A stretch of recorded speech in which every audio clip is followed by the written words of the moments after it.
नमस्कार, सुप्रभात। आज हम द्वितीय प्रश्न पत्र का अध्ययन करेंगे और उसके अंतर्गत भी कोणार्क नाटक के बारे में विश्लेषण करेंगे। विद्यार्थियों, कोणार्क नाटक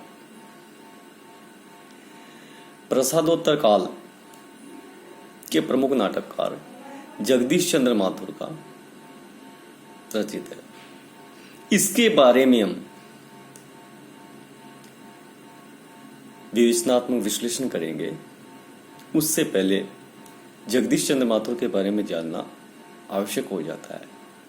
तुम सबसे पहले प्रसिद्ध नाटककार जगदीश चंद्र माथुर जी के व्यक्तित्व का परिचय प्राप्त करते हैं। जगदीश चंद्र माथुर, इनका जन्म 1917 में हुआ था।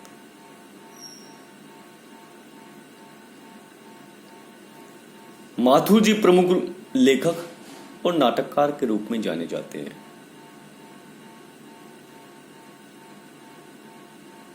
माथुर जी का समय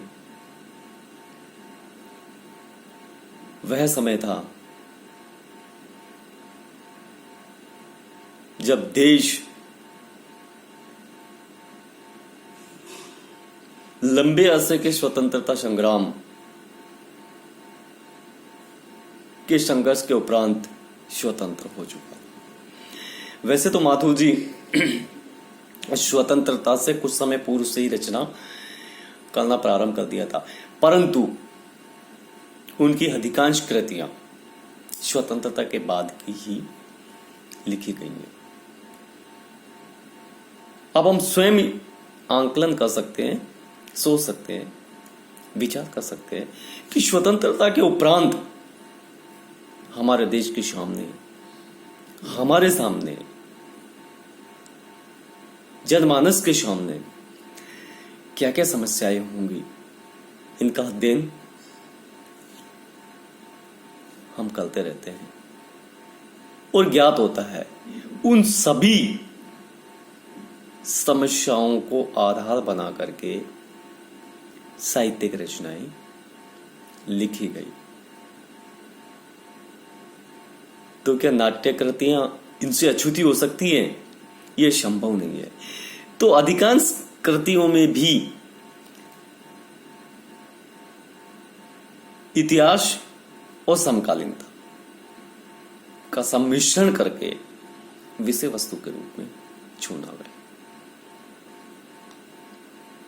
जगदीश चंद्र माथुर जी का कार्यक्षेत्र आकाशवाणी रहा, क्योंकि प्रारंभ में टेलीविजन और दूरदर्शन की शुरुआत नहीं हो पाई थी। आकाशवाणी काफी समय पूर्व से ही प्रारंभ हो गया था। आकाशवाणी के क्षेत्र में कार्य करते हुए उन्होंने हिंदी भाषा को लोकप्रिय बनाया और उसको विकास के उत्तरोत्तर अनेक सोपानों को पार करवाते हुए आगे तक लेकर के आए। उनके इस महत्वपूर्ण योगदान को हिंदी भाषाई कोई भी व्यक्ति कभी भी भुला नहीं सकता,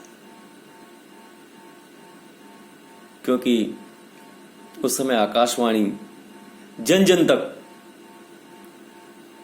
अपने मंतव्य को, अपने उद्देश्य को, अपने विचारों को पहुंचाने का एक माध्यम था और इस माध्यम का सदुपयोग माथुर जी ने भली भांति किया और एक बड़ा सराहनीय कार्य किया। इसके अलावा जगदीश चंद्र माथुर जी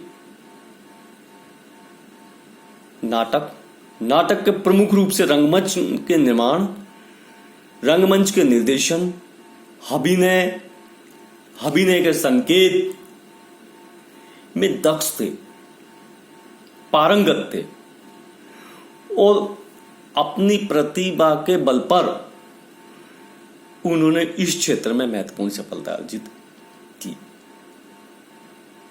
इसी कारण उनकी नाट्य कृतियां महत्वपूर्ण बन सकी है और सफलता के सोपानों को पार करती हुई जनमानस के मनोमस्तिष्क में अपने प्रभाव डालने में कामयाब रही है। जगदीश चंद्र माथुर जी की हम अगर चर्चा करते हैं तो उन्होंने आकाशवाणी में कार्य करते हुए सुमित्रा नंदन पंत से लेकर रामधारी सिंह दिनकर जी तक और बालकृष्ण शर्मा नवीन जी जैसे साहित्यकारों के साथ उन्होंने हिंदी के माध्यम से सांस्कृतिक पुनर्जागरण का सूचना तंत्र विकसित और स्थापित किया। तो ये कहा जा सकता है,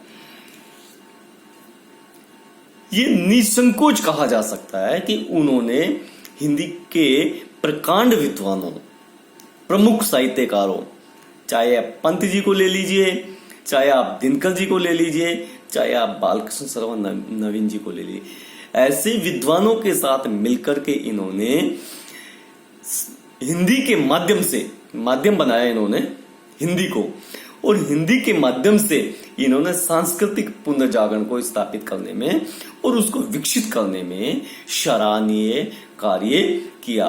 परिणाम ये हुआ कि हमारा जो सांस्कृतिक पुनर्जागरण है वो विकसित होकर के स्थापित हो गया और हमारे सामने आया। तो उनकी इस योगदान को किसी भी प्रकार से हम हल्के में नहीं ले सकते हैं, हम कमजोर नहीं मान सकते हैं। हमारी संस्कृति की जो विरासत है, उसके जो उदात्त तत्व हैं, वो हमारे लिए प्रेरणा स्वरूप बन करके भविष्य के विकास में वर्तमान को सुखी और समृद्ध बनाने में महत्वपूर्ण भूमिका निभाते हैं। वही कार्य उन्होंने किया जो कि बहुत महत्वपूर्ण कार्य है। जगदीश चंद्र माथुर जी की इन प्रमुख कार्य और प्रमुख व्यक्तिगत विशेषताओं के साथ हम विशेष तौर पर उनके नाटकों के बारे में चर्चा करते हैं। तो उनकी प्रमुख रूप से 8 नाट्य कृतियां हमारे सामने आती। मैं एक एक का नाम आपको गिना देता हूं, कृपया आप नोट करते चलिए, क्योंकि हमारे सामने ये बहुत जरूरी होता है और हमें उनकी जो प्रमुख रचनाएं उनको याद करना भी आवश्यक होता है। तो सबसे पहले अगर हम लेना चाहें, सबसे पहली कृतियों की अगर हम विवेचना करना चाहे तो सबसे पहले उनकी रचना कह सकते हैं भोर का तारा, जो कि 1946 में लिखी गई थी। भोर का तारा के उपरांत आती है कोणार्क, जिसका अध्ययन हम आज करेंगे। कोणार्क है 1951 में लिखी गई नाट्य कृतियां। जिनका मैं नाम लिखवा रहा हूं, बोल रहा हूं, वो सब नाट्य कृतियां हैं। ओ मेरे सपने ये तीसरी नाट्य कृति है, जिसकी रचना 1950 में की गई। शारदिया की रचना 1959 में की गई। 10 तस्वीरें ये 1962 में की गई। 1962 हमारे देश में यूं ही अविस्मरणीय है, इसके बारे में आप लोग भली भांति जानते हैं। उस परिवेश में ये नाट्य रचना की गई। परंपराशील नाट्य ये 1968 में लिखा गया। इसके बाद आता है पहला राजा 1970 में, और जिन्होंने जीना जाना ये 1972 में लिखा गया। तो प्रमुख रूप से जो हमने ये नाट्य कृतियों की विवेचना की है, ये 10 नाट्य कृतियां जगदीश चंद्र माथुर जी की हैं। इन नाट्य कृतियों में प्रमुख कार्य उन्होंने किया है सांस्कृतिक पुनर्जागरण और वर्तमान समय में मौजूद समस्याओं को हमारी संस्कृति के माध्यम से किस प्रकार समाधान किया जा सकता है, किस प्रकार सांस्कृतिक मूल्य फिर से स्थापित किए जा सकते है। अब हम आते हैं कोणार्क नाटक। ध्यान दीजिए, कोणार्क नाटक माथुर जी का एक प्रमुख नाट्य कृति है, जो नाटक के सभी अंगों के साथ, अगर इसको दूसरे शब्दों में कहा जाए, नाटक के सभी तत्वों के साथ पूर्णतः सफल कृति है, तो किसी भी प्रकार की अतिशयोक्ति नहीं होगी। क्योंकि एक नाटककार जो चाहता है, जो संदेश देना चाहता है, उसके पीछे उसके मन में जो सोच होती है, वो जनमानस तक जो संदेश दे रहा है, इसके अलावा संदेश देने की तरीके, अब तरीके कैसे हो सकते हैं, नाटक के माध्यम से क्या क्या हो सकते हैं। नाटक के माध्यम से विषय का चयन कैसा है, क्या हम जिस विषय का चयन कर रहे हैं वो युगानुरूप है, जो संदेश देना चाह रहे हैं वो देने में क्या कामयाब होगी, कथा वस्तु कैसी है, उसके पात्र कैसे हैं, कथा वस्तु का क्रम विन्यास कैसा है, पात्रों के मध्य संवाद कैसे, संवाद अपने लक्ष्य को प्राप्त करने वाले हैं या नहीं है, उसकी ध्वनि कैसी है, मितव्ययता है या नहीं है, ये सभी प्रवृत्तियों को ध्यान में रखा जाता है। अगर हम इन प्रवृत्तियों के आधार पर जगदीश चंद्र माथुर के नाट्य कृति कोणार्क की विवेचना करते हैं, उसका विश्लेषण करते हैं, उसकी समीक्षा करते हैं, तो सिद्ध होता है कि माथुर जी की जो रचना है कोणार्क, वो हर प्रकार से इन सभी प्रवृत्तियों के आधार पर, इन सभी तत्वों के आधार पर पूर्णतः सफल कृति है, जो एक मिसाल के रूप में हमारे सामने आती है। नाट्य कला की सर्वांगपूर्ण सृष्टि माथुर जी के कोणार्क में समाहित है। चाहे आप विषय निर्वाचन ले लीजिए, चाहे आप कथा वस्तु की विवेचना कर लीजिए, चाहे आप उसके क्रम विन्यास को देख लीजिए, चाहे उसमें विषु, धर्मपद आदि अनेक जितने भी पात्र हैं उनके बीच में हुआ वार्तालाप, संवाद को ले लीजिए, नाटक में जो ध्वनि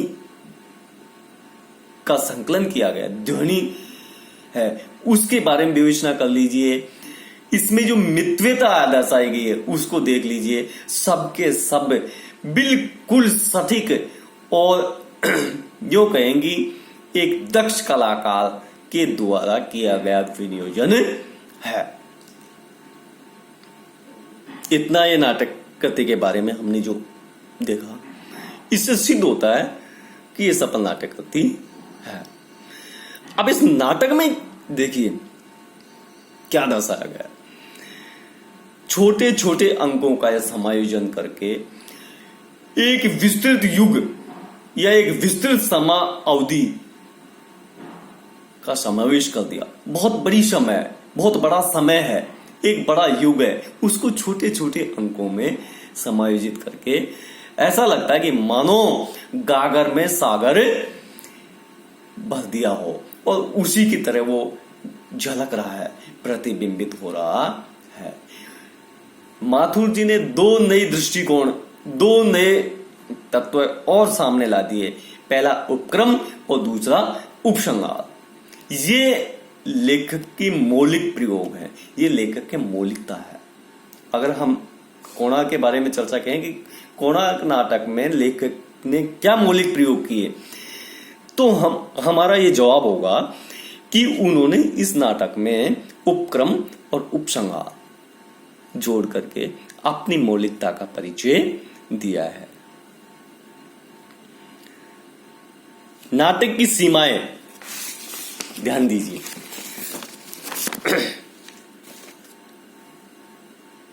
इस उपक्रम और उपसंहार में इस तरह लगती है कि मानो एक रहस्य के अंदर समा गई हो, उसकी सारी सीमाएं एक रहस्य बन जाती है। उपक्रम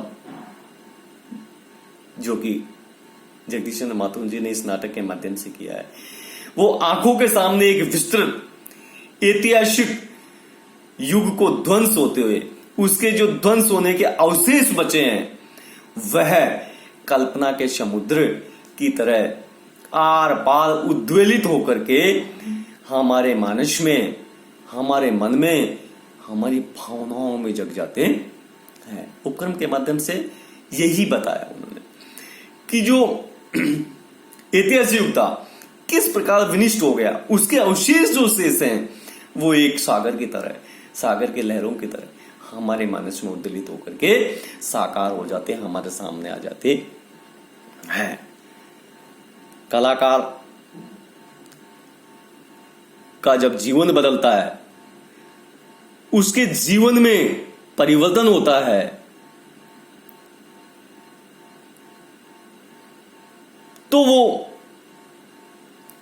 मात्र सौंदर्य को ही प्रभावित नहीं देता, वह सौंदर्य को ही चुनौती नहीं देता, बल्कि अत्याचारी को भी जैसे अत्यधिक भयंकर अंधकार में डाल देता है, उसी प्रकार वो उस अत्याचारी को भी चुनौती देता है। नाटक के माध्यम से बताया गया है कि विशु एक सहनशील व्यक्तित्व है तथा धर्मपद एक विद्रोही प्रवृत्ति का है। इन दोनों, सहनशील और विद्रोही प्रवृत्ति, इन दोनों में प्राचीनता और नवीनता, अर्थात प्राचीन युग और नए युग, दोनों को मूर्तिमान किया है, अर्थात दोनों को जागृत किया, दोनों को हमारे सामने लाया है, हमारे सामने प्रकट किया है। इन दोनों के व्यक्तित्व को देखकर के ऐसा लगता है कि मानो प्राचीन युग और नया युग हमारे सामने मूर्तिमान हो गया है। विश्व और धर्मपद दोनों में अगर संबंधों की हम चर्चा करते हैं तो दोनों में संबंध है पिता पुत्र का नाता है, और दोनों में तत्संबंधी जो करुणा तथा इतिहास के गर्जन में घुल मिल कर नाटक को जो मार्मिकता प्रदान की गई है वो भी दर्शनीय है, वह भी देखने लायक है। वर्तमान समय है,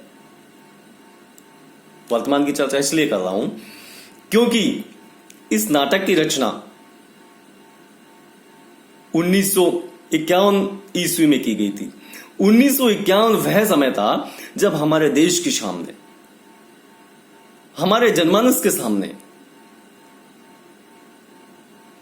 बड़ी समस्याएं आन पड़ी थी। अंग्रेज हमारे देश को स्वतंत्र तो कर गए थे, छोड़ गए थे, परंतु बड़ी समस्या दे गए थे। उन बड़ी समस्याओं में देश विभाजन की त्रासदी झेलनी पड़ी, शरणार्थियों की समस्या हमारे सामने, अन्न की समस्या हमारे सामने, रोजगार की समस्या हमारे सामने, देश के विकास की समस्या हमारे सामने, क्योंकि हमारे देश को आर्थिक दृष्टि से, सामाजिक दृष्टि से, राजनीतिक दृष्टि से सभी प्रकार से जर्जर कर चुके थे।